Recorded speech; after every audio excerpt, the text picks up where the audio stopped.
Warahmatullahi wabarakatuh. Perkenalkan, nama saya Desin Jana Wulan, NIM 2012-22-9. Di sini saya akan membahas tentang alasan mengapa kita harus mempelajari moderasi beragama.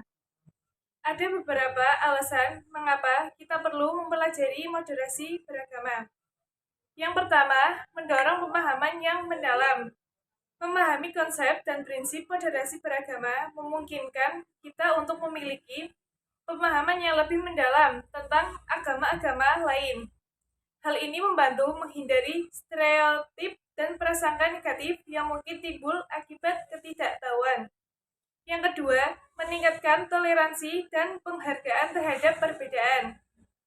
Melalui pemahaman tentang moderasi beragama, kita dapat belajar untuk menghormati perbedaan agama, kepercayaan, dan praktik keagamaan yang ada.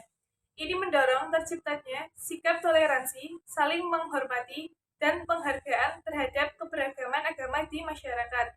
Yang ketiga, mencegah konflik dan radikalisasi. Pemahaman tentang moderasi beragama membantu mencegah konflik dan radikalisasi agama. Dengan mempelajari cara berdialog, berkomunikasi, dan mencari titik persamaan antara agama-agama, kita dapat mengatasi perbedaan dengan damai dan menghindari ekstremisme. Yang keempat, membangun hubungan yang kuat. Pemahaman tentang moderasi beragama memungkinkan kita untuk membangun hubungan yang kuat dengan individu dan kelompok agama lain. Ini melibatkan kesediaan untuk belajar dari satu sama lain, berbagi pengalaman, dan menjalin ikatan sosial yang erat. Yang kelima, mengembangkan sikap inklusif melalui pemahaman tentang moderasi beragama.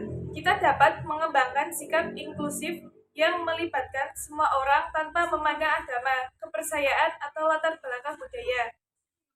Ini membantu menciptakan masyarakat yang inklusif dan adil bagi semua warga negara.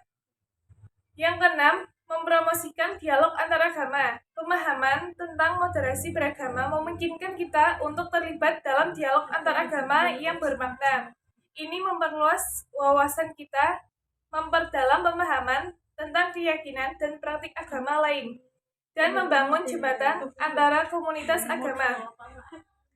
Yang ketujuh, menjaga harmoni sosial. Pemahaman tentang moderasi beragama membantu menjaga harmoni sosial di masyarakat dengan memahami kepentingan bersama dan nilai-nilai universal yang dianut oleh berbagai agama. Kita dapat hidup berdampingan dengan damai dan saling menghormati. Yang ke-8, menghadapi tantangan kontemporer. Pemahaman tentang moderasi beragama memungkinkan kita untuk menghadapi tantangan kontemporer dengan lebih baik dalam era globalisasi dan kompleksitas sosial. Pemahaman tentang moderasi beragama membantu kita menjaga nilai-nilai kemanusiaan, keadilan, dan keberagaman dalam menghadapi perubahan dan tantangan yang timbul. Yang ke-9, membangun keadaban dan etika. Pemahaman tentang moderasi beragama membantu membangun keadaban. Yang ke-10, mendorong dialog kolaborasi. Memahami moderasi beragama mendorong kita untuk terlibat dalam dialog dan kolaborasi dengan berbagai komunitas agama. Ini membantu membangun pemahaman yang lebih baik tentang perbedaan dan menciptakan ruang untuk kerjasama dalam memecahkan masalah sosial dan mendorong kemajuan bersama. Yang ke-11, menghormati kebebasan beragama. Memahami moderasi beragama penting untuk menghormati hak asasi manusia, termasuk kebebasan beragama. Dengan mempelajari moderasi beragama, kita dapat memahami dan menghargai kebebasan beragama setiap individu, serta mempromosikan keadilan dan perlindungan hak-hak agama di masyarakat. Yang ke-12, menghadapi tantangan ekstremisme. Memahami moderasi beragama membantu kita menghadapi tantangan ekstremisme yang ada di masyarakat. Dengan memiliki pengetahuan yang mendalam tentang nilai-nilai moderasi, kita dapat mengidentifikasi dan menanggapi tanda-tanda ekstremisme dengan lebih efektif, serta mencegah penyebarannya. Yang ke-13, meningkatkan pemahaman agama kita sendiri. Memahami moderasi beragama tidak hanya membantu kita memahami agama lain, tetapi juga memperdalam pemahaman tentang agama kita sendiri.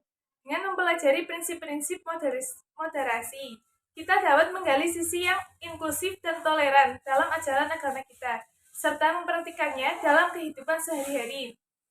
Yang ke-14, memperkuat identitas nasional.